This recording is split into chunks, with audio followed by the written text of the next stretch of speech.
Alors, je vous invite alors, partager dans un groupe. Oui, je veux partager.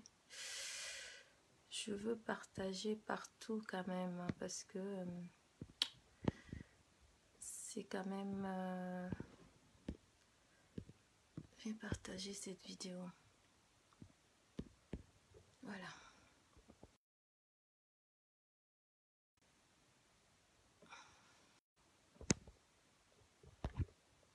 Alors, je vais inviter des amis aussi.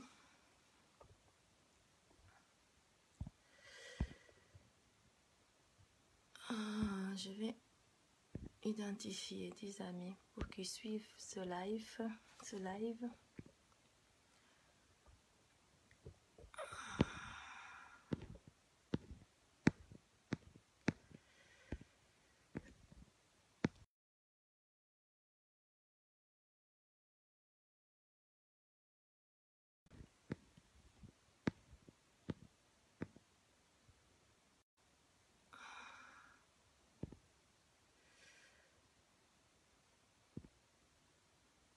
Voilà.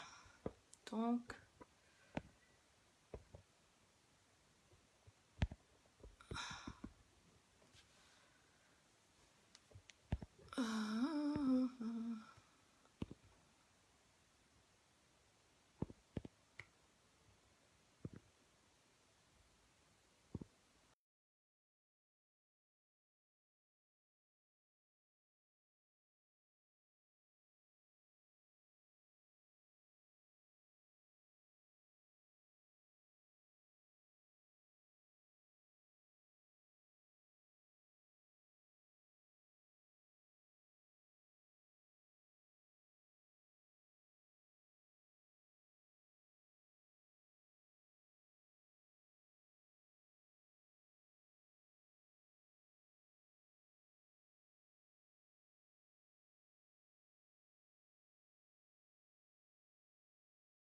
je reviens au point de départ.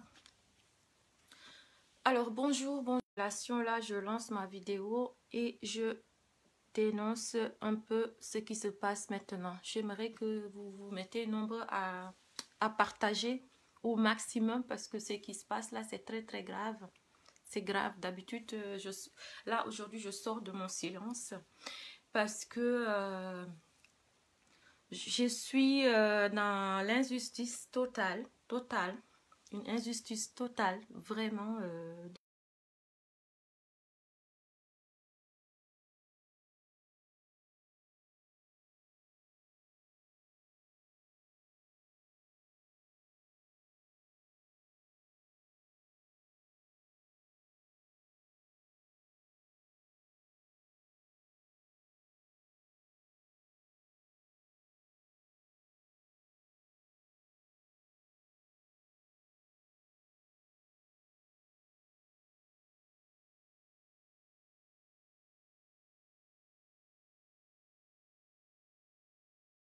Ce qui se passe là, c'est très très grave. Alors, je commence à dénoncer en fait parce que, souvenez-vous, j'ai été victime de violences policières le 25 mars, le 25 mars 2020, à l'hôpital de Mulhouse. Donc, comme j'étais là-bas à l'hôpital, j'étais victime de violences policières. Sauf qu'aujourd'hui, c'est grave ce qui se passe. Donc, j'ai envie de le dénoncer. Donc, j'aimerais quand même que vous pouvez m'aider à partager ce live. Partagez là. Aidez-moi à partager au maximum avant. J'attends que vous vous connectez déjà. Je vous laisse vous connecter. Alors, connectez. J'attends qu'il y a du monde.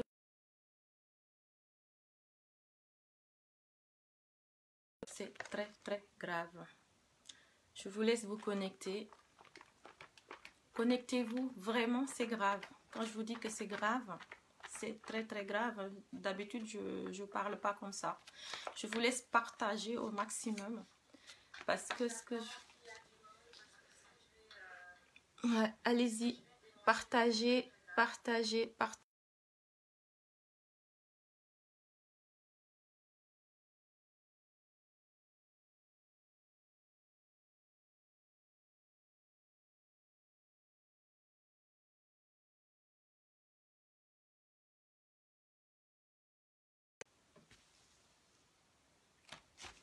Je vous laisse vous connecter, hein. Allez-y. Alors...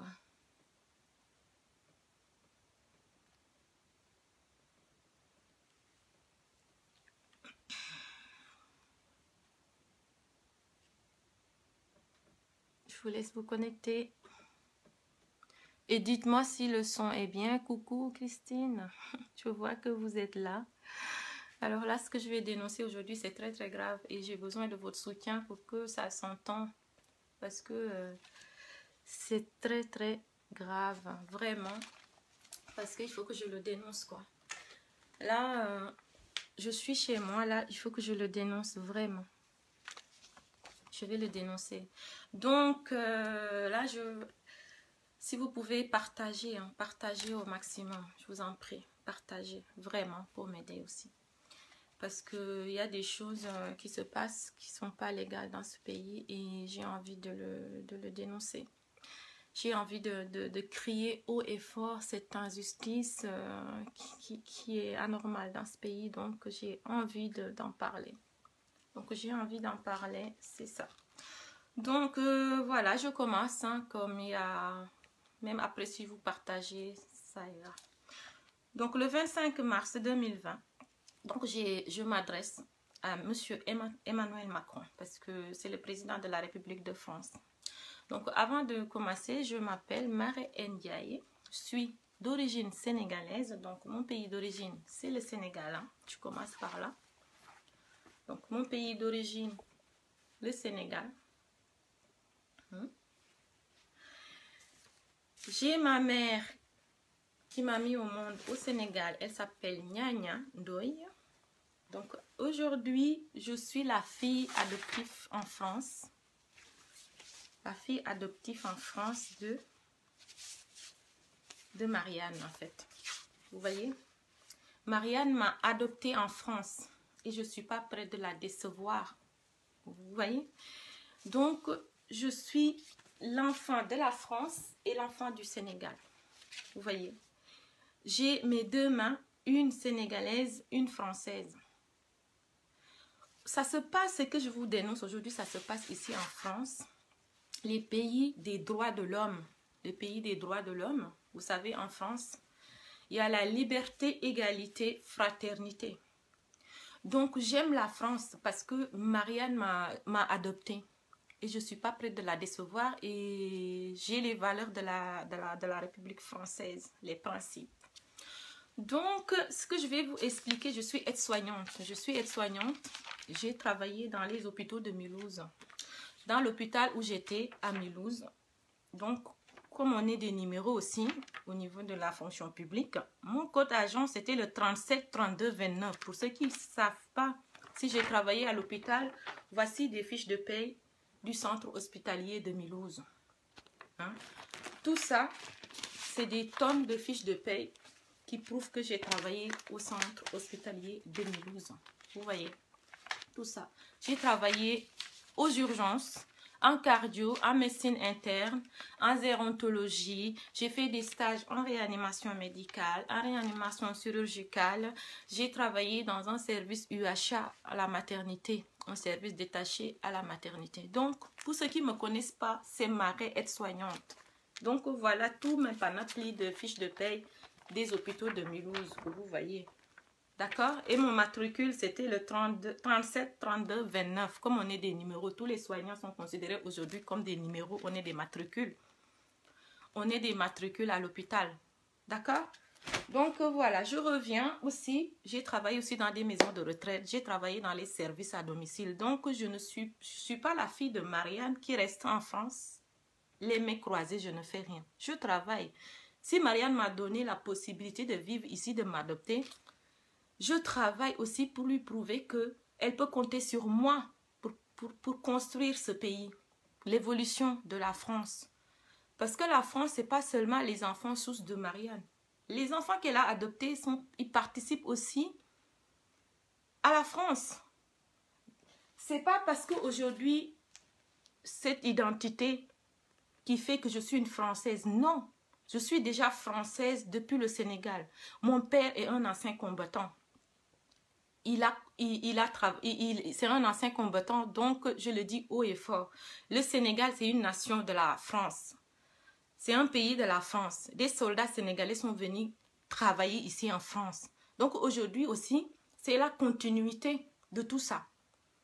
Donc je suis française, je suis sénégalaise et personne ne peut m'enlever ça.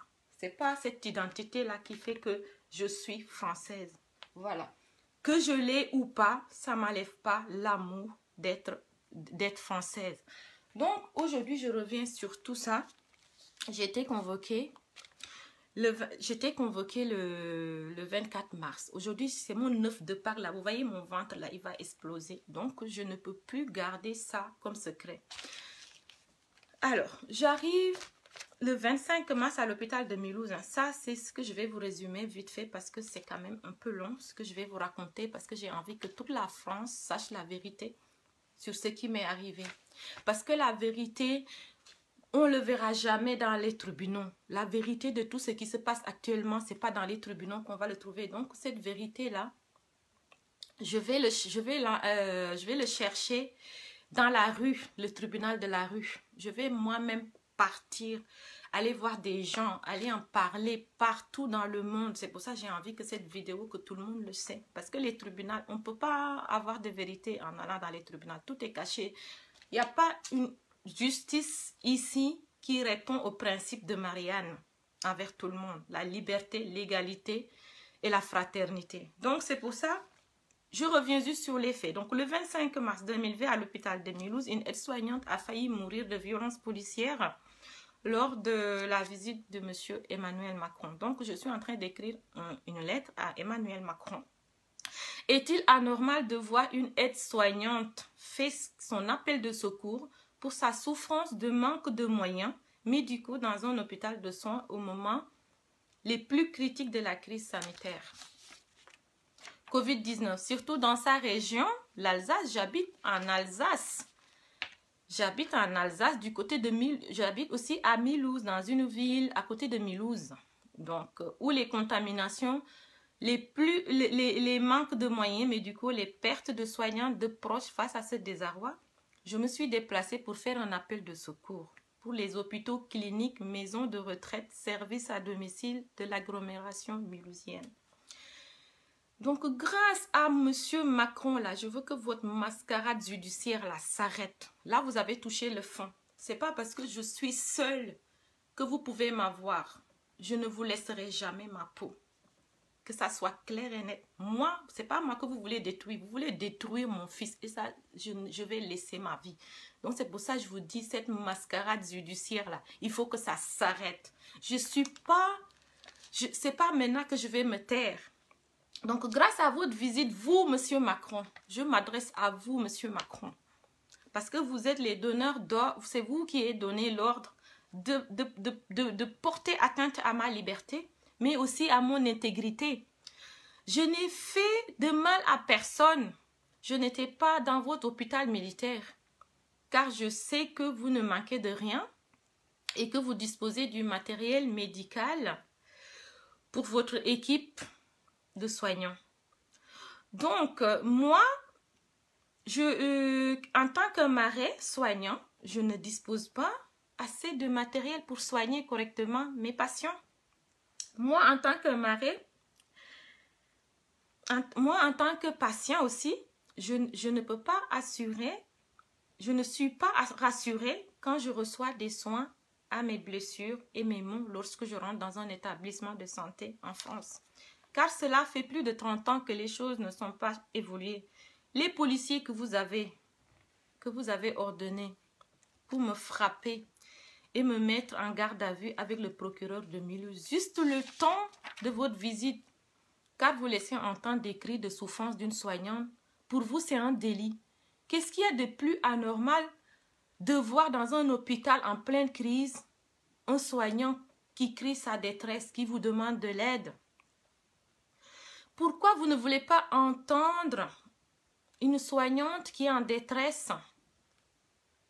Comment vous pourrez comprendre les problèmes des soignants si vous ne les entendez pas? Donc ce jour-là, j'étais venue vous dire de nous aider, de nous soulager de nos blessures de guerre que vous avez annoncées. Sans compter le nombre de personnes décédées en Alsace suite au Covid-19. Voici mes mots qui représentent mes mots au plus profond de mon ventre qu'il a fallu sortir ce jour-là.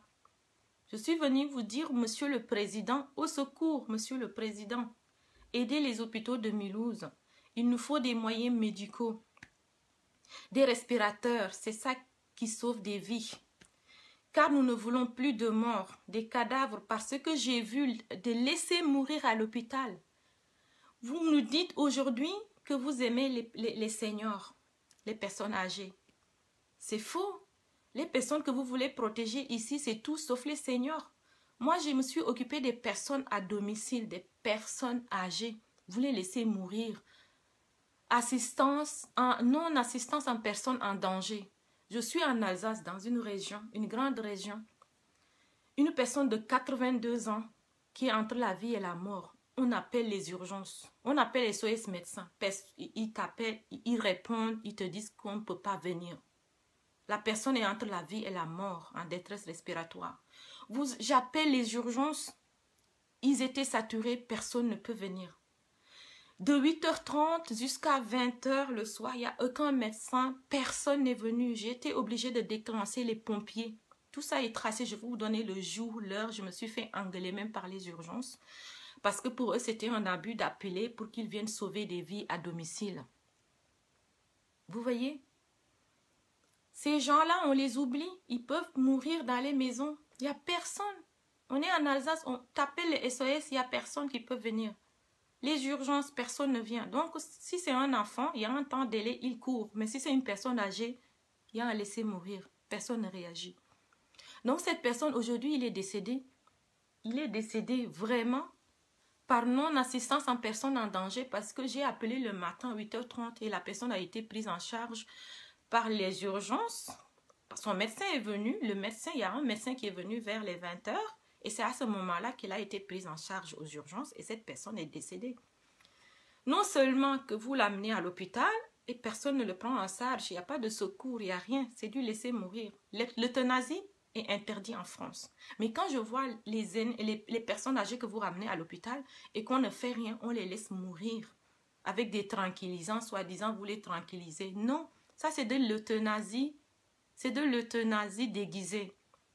Ça m'a perturbée, ce qui fait que je me suis déplacée. J'ai vu cette personne se décomposer dans son lit d'hôpital. On n'est pas des cadavres. On doit mourir dignement. Et quand on va à l'hôpital, on ne va pas à l'hôpital pour mourir. On va à l'hôpital pour qu'on nous sauve la vie. Donc moi-même, j'ai vu la personne, cette coloration de ses téguments, des ongles. J'ai vu les horreurs. Ça ne devrait pas être. Et après cette mort, vous demandez aussi à leur famille de vous payer des factures à l'hôpital. Ça, c'est un système hospitalier qui ne me plaît pas en tant que soignant. Je le dénonce. Je le dénonce. Tout le monde a le droit de vivre dans ce pays. Tout le monde a le droit d'être soigné dans ce pays. Donc, c'est pour ça que je suis venue crier. Donc, je ne suis pas folle. Le jour où je suis arrivée, comme disent vos avocats de police, une personne totalement folle. Donc, il faut être folle pour venir vous dire qu'on souffre. On est des blessés de guerre. Voilà. Donc, je disais aussi pourquoi l'Allemagne et la Suisse ne viennent pas nous aider, car ils sont tout prêts. Je disais, si aujourd'hui j'en parle, parce que je suis en vie, le jour où j'aurai le Covid-19, je vais mourir par manque de respirateur. Donc, je disais aussi, Monsieur le Président, si vous n'aidez pas les hôpitaux, alors fermez et amenez-les à l'Élysée pour qu'ils bénéficient des soins adaptés car ils auront au moins une chance de survivre avec votre équipe médicale. Je disais que j'étais une aide-soignante enragée, oui, vraiment enragée, car je réclamais un dû. Pourquoi? Car pour soigner, il faut assurer... Car pour soigner, il faut disposer du matériel nécessaire. pour assurer des soins de qualité et dignes pour la santé. La frustration de ce manque fait que tous les soignants sont obligés de quitter leur métier, qui est leur vocation malheureusement. Donc le 25 mars 2020, à l'hôpital, un président est bien protégé. Je dis bien, un président Macron est bien protégé et une soignante bafouée. Une aide-soignante est bafouée, maltraitée et indignée pour rien. Le 25 mars, aujourd'hui, je suis victime de mascarade judiciaire. Emmanuel Macron, procureur, non seulement qu'il y a Emmanuel Macron, il y a le procureur de la République, il y a le procureur du tribunal de Mulhouse, il y a les juges et il y a les policiers contre une aide-soignante. Les policiers qui m'ont violenté avec l'intention de me donner la mort et qui bénéficient aujourd'hui d'une haute protection et qui sont intouchables devant tous les tribunaux. C'est une honte pour la nation. Votre constitution, votre construction de partie civile le prouve. Vous n'aviez pas condamné avec sursis le 4 septembre. Vous m'aviez condamné avec sursis le 4 septembre 2020. J'ai fait appel car je n'accepte pas. Je n'accepte pas car c'est moi la victime dans l'histoire. Mais la peine d'un policier qui commet des violences gratuites aux plus démunis, c'est de demander à ses victimes de les payer. Des préjudices moraux. À ce prix, l'augmentation de ces violences répétées au sein du peuple ne cesse de se multiplier. Tant que vous ne jugez pas ces forces de l'ordre qui commettent ces crimes, ces violences, les mutilations, la France ne retrouvera jamais la paix. Donc aujourd'hui, je voulais vous demander ici, où est-ce qu'on peut trouver un tribunal où la justice reste juste? En France, il n'y en a pas. Je ne trouve aucun tribunal où les victimes de violences policières sont jugées à leur juste valeur. Toutes les victimes de violences policières sont criminalisées. Oui, nous, on est les victimes, mais devant vous, les juges, vous êtes complices. On est des criminels. Vous protégez vos forces de l'ordre.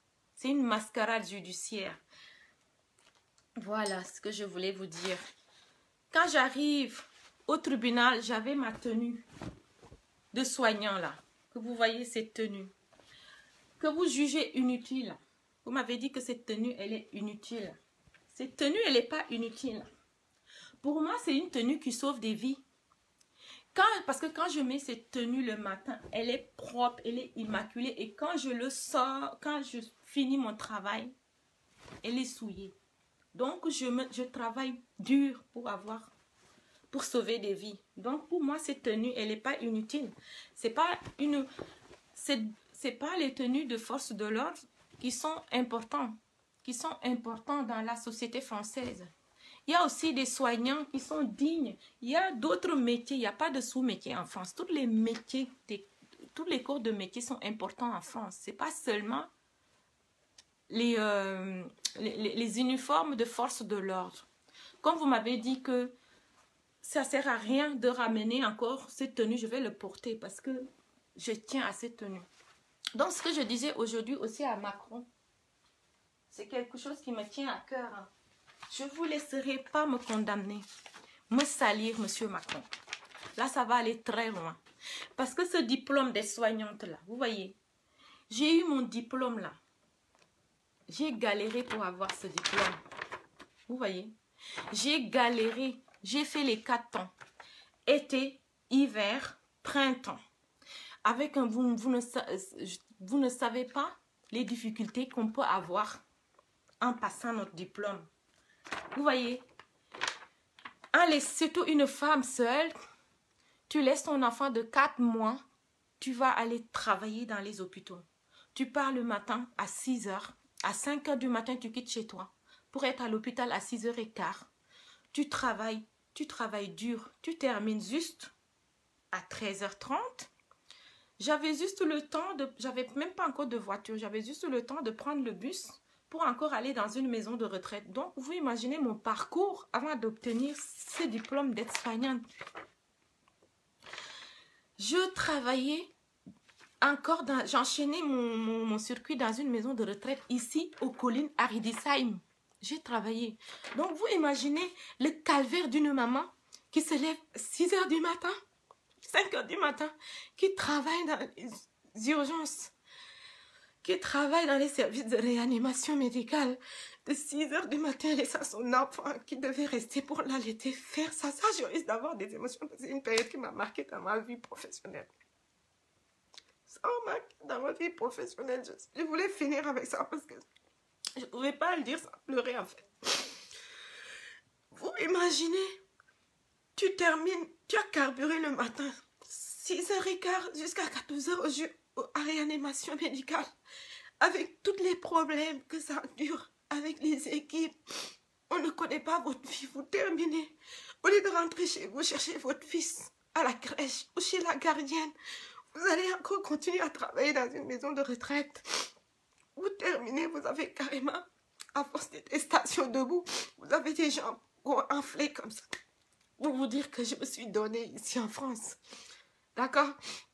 Donc, mon diplôme de soignante, là, j'ai jamais eu de casier judiciaire. Là, vous voulez me le souiller, ce diplôme. Je vous dis non, monsieur Macron.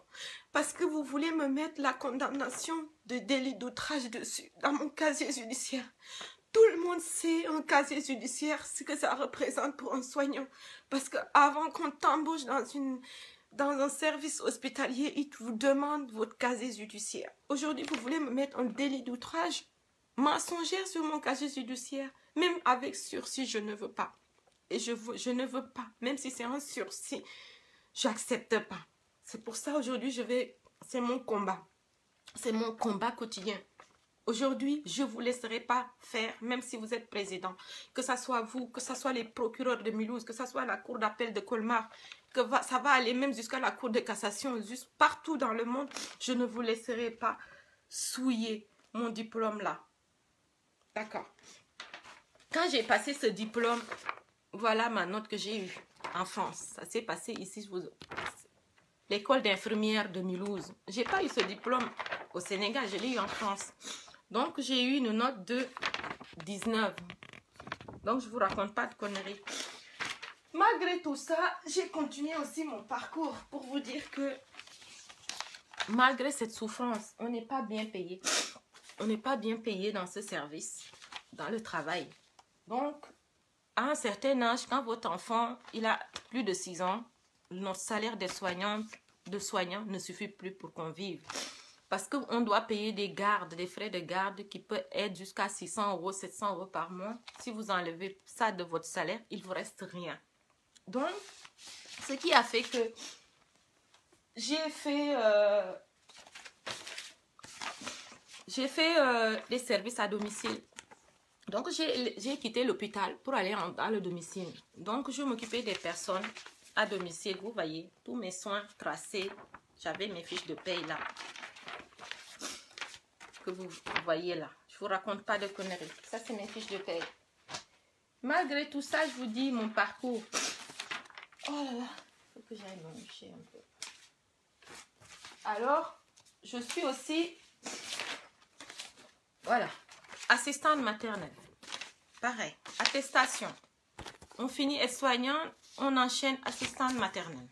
Donc, ça c'est mes fiches de paye d'assistante maternelle. J'ai fait des formations.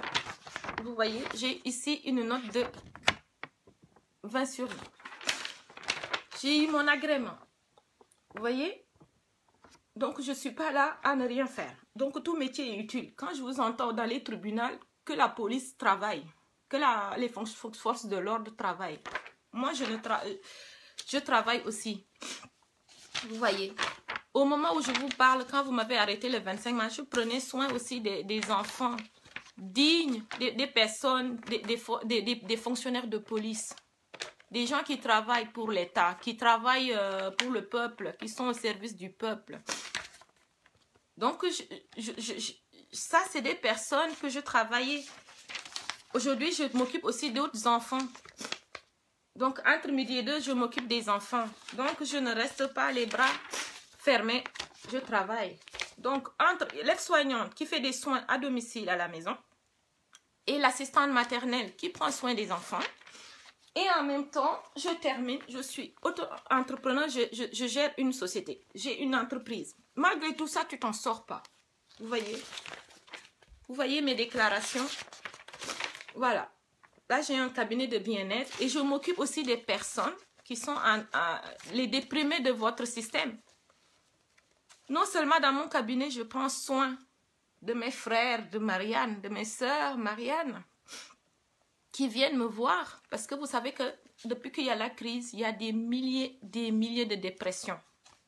Des milliers et des milliers de personnes malades de cancer et tout. Donc, il n'y a pas de psychologue, assez de psychologues. Les psychologues, ils sont saturés, ils ne prennent plus personne. Et moi aussi, j'en prends des gens. Je n'ai pas besoin d'avoir un diplôme de psychologie pour écouter mes clients, pour écouter les personnes. Donc, je vous dis qu'aujourd'hui, votre système a fait qu'il y a beaucoup de déprimés en France. Donc, faut pas minimiser les gens. Faut pas minimiser les gens. C'est pour ça que je vous dis, il faut juger. Donc, quand vous...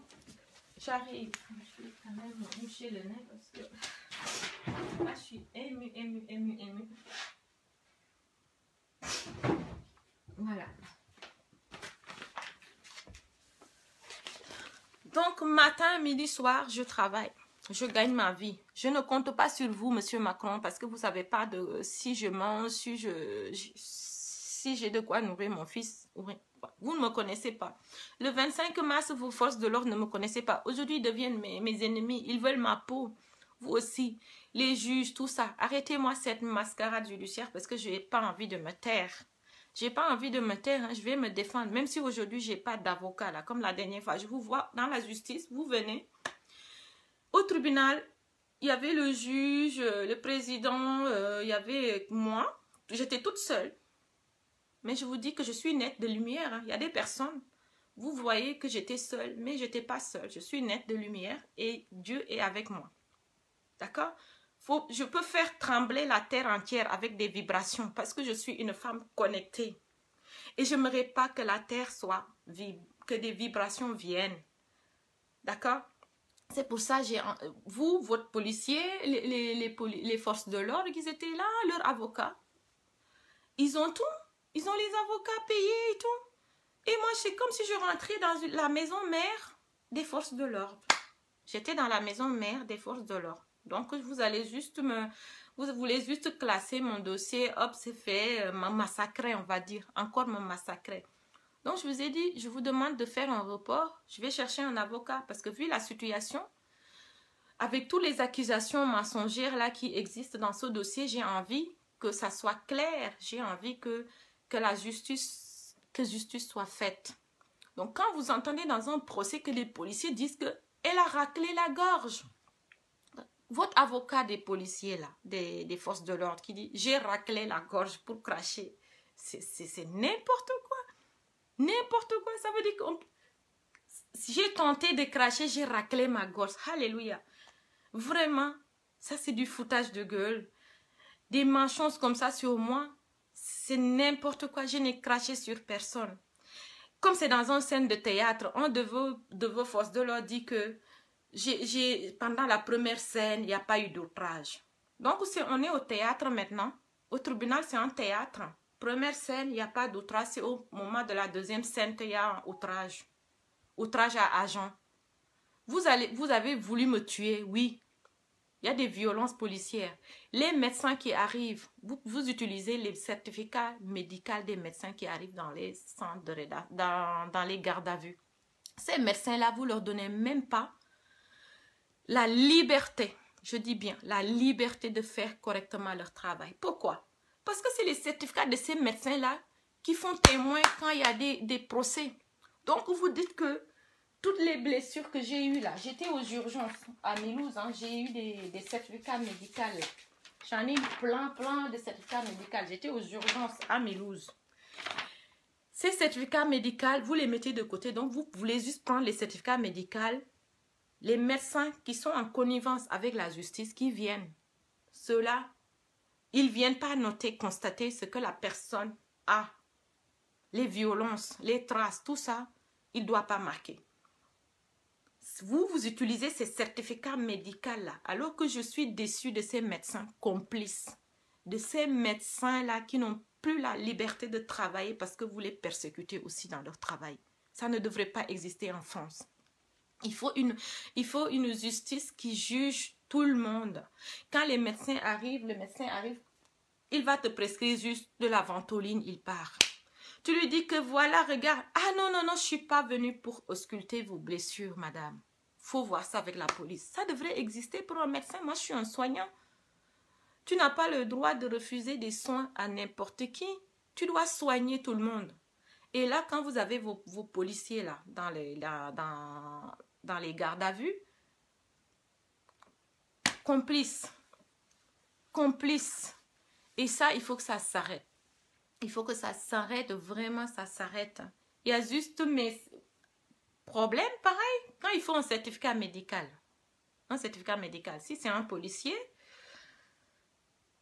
on ne peut pas avoir de certificat médical quand c'est la police qui te casse la gueule. Oui, quand la police te mutile. Parce que moi, au moment où je voulais aller aux urgences, il fallait que la police réquisitionne un médecin.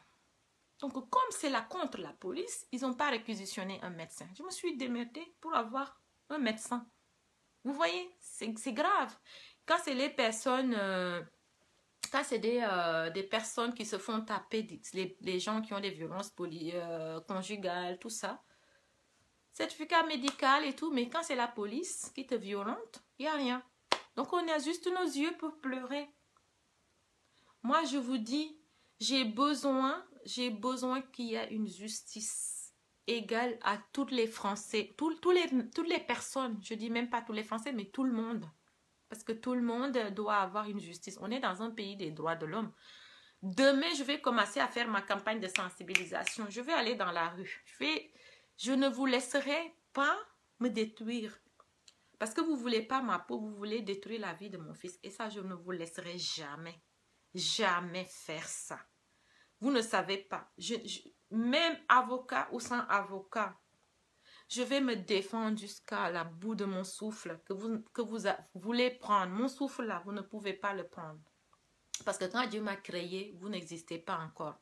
Quand Dieu m'a créé, si c'est vous qui devez me donner la vie, c'est que le jour là où j'étais dans les mains des forces de l'ordre, ils ont essayé de me tuer.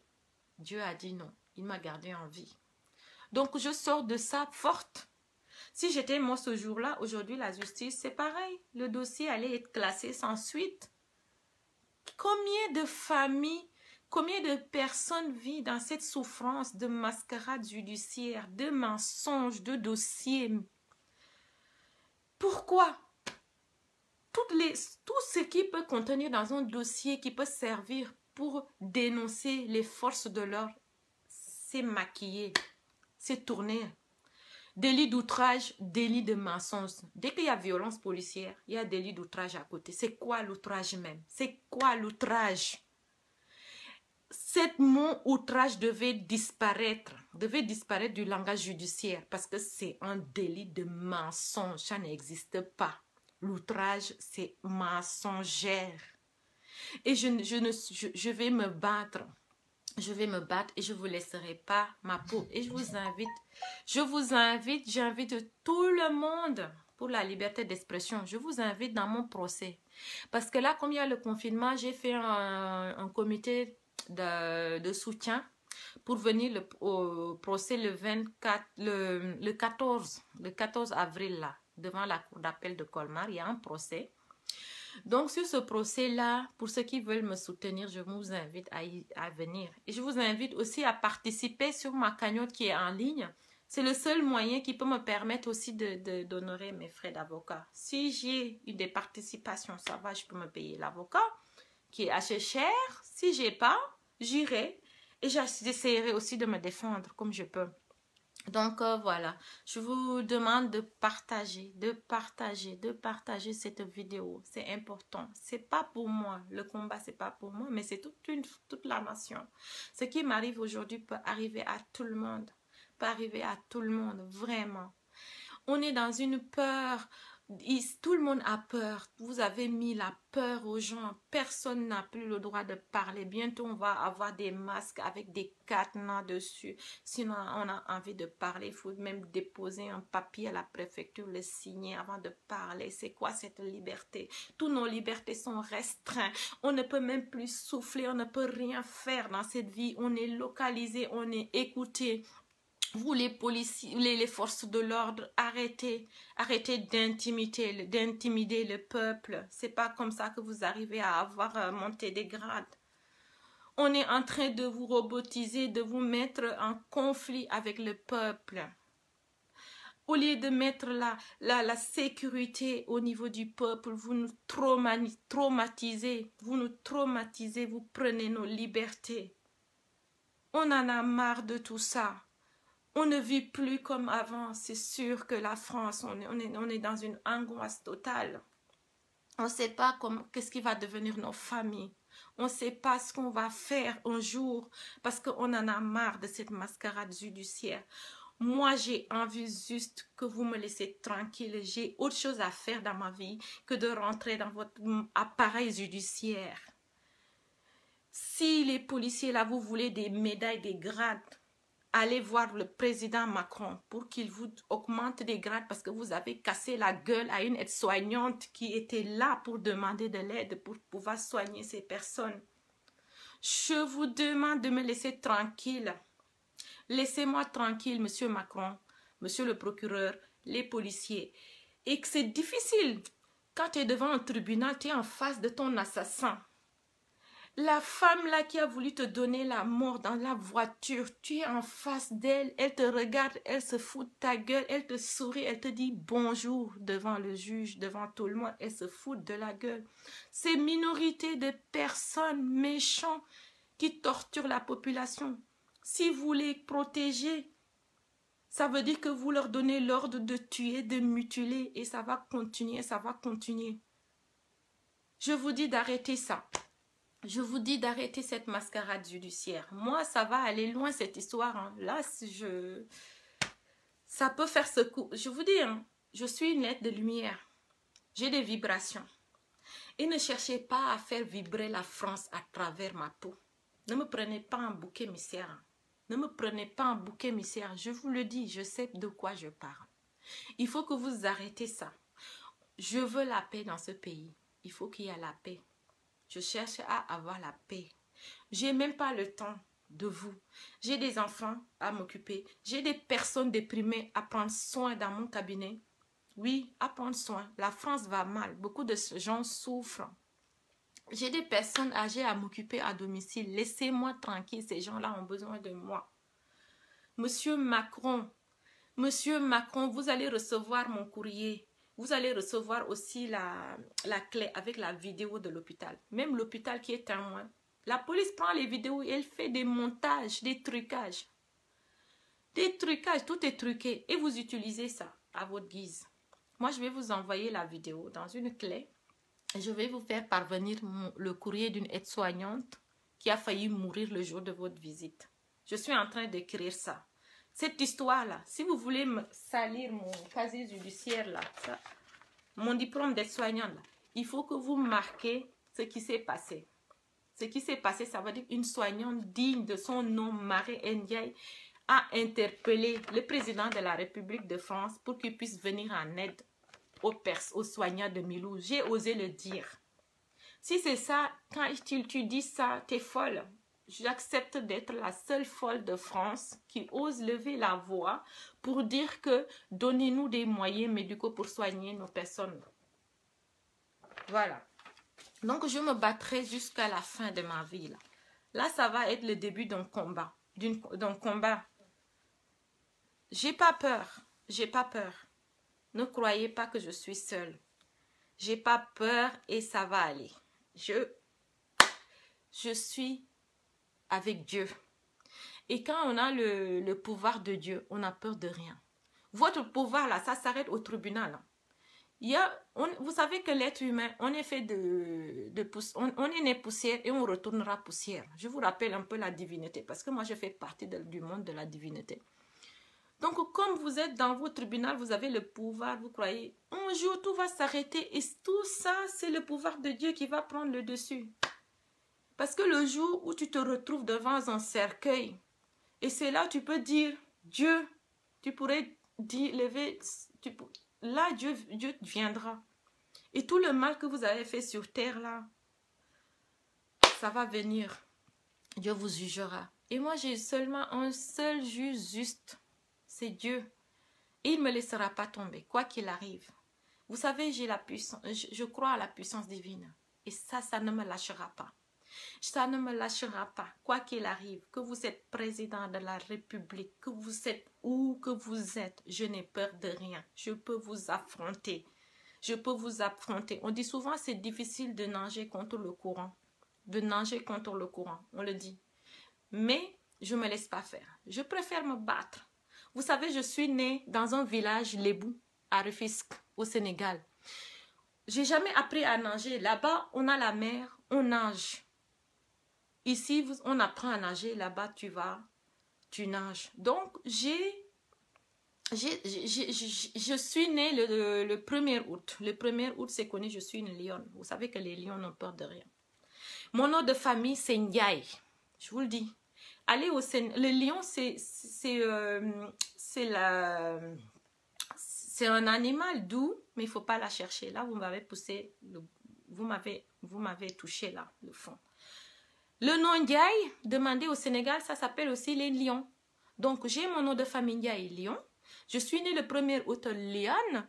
Donc, il ne faut pas me chercher. Je suis tranquille. Laissez-moi tranquille. Je ne veux pas de problème avec l'État français. Je n'étais pas venue vous chercher Macron. Je n'étais pas venue chercher la police. Je ne connaissais pas tout ça. Aujourd'hui, vous voulez ma peau. Moi, j'étais juste venue pour un appel digne, pour qu'on puisse soigner. Aujourd'hui, il y a des problèmes. Tu rentres à l'hôpital, tu sors. Tout le monde court. Les médecins courent. Les soignants courent. On est épuisé. On a des sciatiques. On court même. On en a marre. À l'hôpital, il faut pousser les murs. Maintenant, ça ne sert plus à hospitaliser. Même les malades, ça sert à accueillir les enfants de la DAS. Tout ça, c'est un système judiciaire. Il y a des failles. Donc, moi, je vais dénoncer tout ça. Donc, je ne sais pas si on est dans une dictature. Hein. Vous me mettez le sursis, ça veut dire ferme ta gueule. On ne veut plus t'entendre. Même le sursis, là. Ça veut dire que si demain, je dis quelque chose, vous venez, vous me mettez en tôle. Je n'ai pas peur. J'ai pas peur parce que je sais que je suis dans la vérité. Et quand on est dans la vérité, on a peur de rien. On a peur de rien. Parce que j'ai rien à me reprocher. J'ai rien à me reprocher en France. Une femme qui travaille, qui participe, qui est là, qui ne demande rien, vous venez, vous lui faites des problèmes. Donc, je veux que vous me laissez tranquille. Voilà. Donc, j'espère que cette vidéo va être partagée dans les groupes pour me soutenir. Même si on ne me soutient pas, ceux qui ont des critiquez, ça ne m'arrêtera pas. Donc, j'ai ma force et je suis une femme déterminée. Si je dis que je suis une femme déterminée dans tout ce que je fais, je suis déterminée. Voilà. Ça veut tout dire, je ne lâche rien. Et je ne lâche rien parce que on m'a offensé. La justice m'a offensée, la justice m'a heurtée, parce que tout simplement, je suis une femme démunie. Je fais partie je suis une femme faible. Non, je ne suis pas faible, je ne suis pas démunie. Je suis courageuse. Je suis courageuse et j'ai mes qualités, j'ai mes valeurs. Et la France, ici, c'est ma terre. Et vous ne pouvez pas me faire sortir de la France, parce que c'est les terres de Dieu. Ça n'appartient à personne. Si Dieu a décidé que je suis là, je serai là pour le reste de ma vie. C'est Dieu qui a mon destin. Donc, je vous dis d'arrêter, surtout M. Macron, qui est responsable. Parce que quand les forces de l'ordre veulent te tuer, donc, ils ont agi pour leur président. Ils ont agi pour la sécurité de Macron. Donc, ce jour-là, Macron, vous avez dit aux policiers, tuez-la. Donc, tuez-la pour que je puisse faire ma visite. C'est qui cette soignante-là? En plus, c'est une africaine, là. Une dame africaine, comme vous avez marqué. Je suis africaine, je suis française. C'est les deux pays-là qui font mon identité. J'ai pas honte. Hein. Et enfin, je vais vous dire, il faut des blondes aux yeux bleus.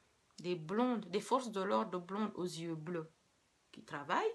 Il faut aussi des aides-soignantes et des soignants noirs aux yeux noirs qui sont fiers, qui font que la France évolue. La France ne peut pas aller comme ça. Il faut les deux. Marianne a adopté ses enfants. Donc la France, c'est multicolore. Donc ça appartient pas à une catégorie de race. D'accord? Ça appartient pas à une race spécifique. La France, Marianne, elle a une plume. Et dans sa plume, il y a tous les pays du monde. C'est ce qui fait son plus beau. C'est son chapeau le plus beau. C'est qu'elle porte.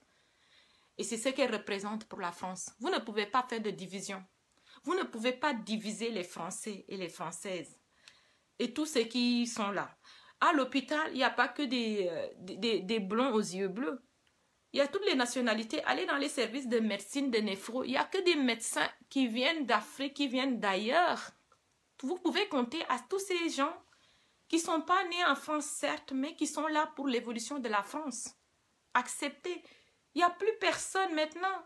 Il faut accepter cette mixture, en fait. C'est ce qui fait la valeur de la France, qui fait que la France, elle est épanouie.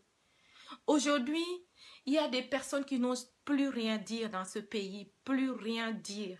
Moi, je vais dire ce que j'ai vécu, parce que c'est mon histoire. Personne, je peux la raconter quand je veux, où je veux. C'est mon histoire, ça m'est arrivé à moi.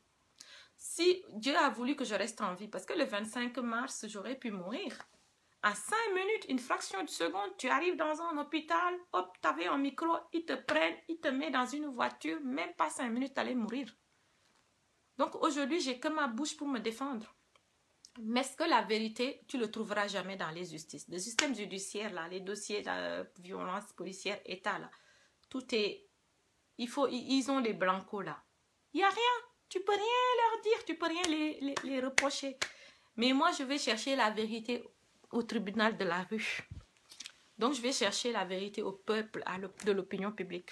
Je vais aller demander l'opinion publique concernant cette histoire de violence policière. Partagez. Je vous salue tous qui ont suivi ce live parce que là, il fallait que j'en parle. Il fallait que j'en parle. Et je voulais aussi dire que Macron aussi, j'ai pas fini. J'ai pas fini de continuer parce que même, heureusement que le procès c'est le 14 parce que là, demain, je suis en formation encore. Et le 13, je suis en formation demain jusqu'au 13. Donc, j'ai pas fini d'honorer Marianne. Ma mère, Marianne, je l'aime. Si elle m'a donné la possibilité de vivre ici, je suis capable de lui montrer que je sais faire, elle peut compter sur moi pour la construction de la France. Donc, c'est pour ça que je vous dis, heureusement que ce procès-là, ça ne tombe pas sur un 14. Parce que vous voyez là, j'ai une formation le 6 avril et le 13. D'accord. Donc, voilà, je vous dis de partager. Ça ne va pas m'arrêter. La vie continue. Vous voyez, j'ai pas peur. J'ai rien fait de mal à personne. C'est pas ça qui va arrêter mon cursus de ma vie. Donc, je vais continuer à lutter. Je suis une femme joyeuse, heureuse dans ma vie. J'apporte la joie, la paix dans la vie des gens. Les gens tous ceux qui me connaissent savent que je suis quelqu'un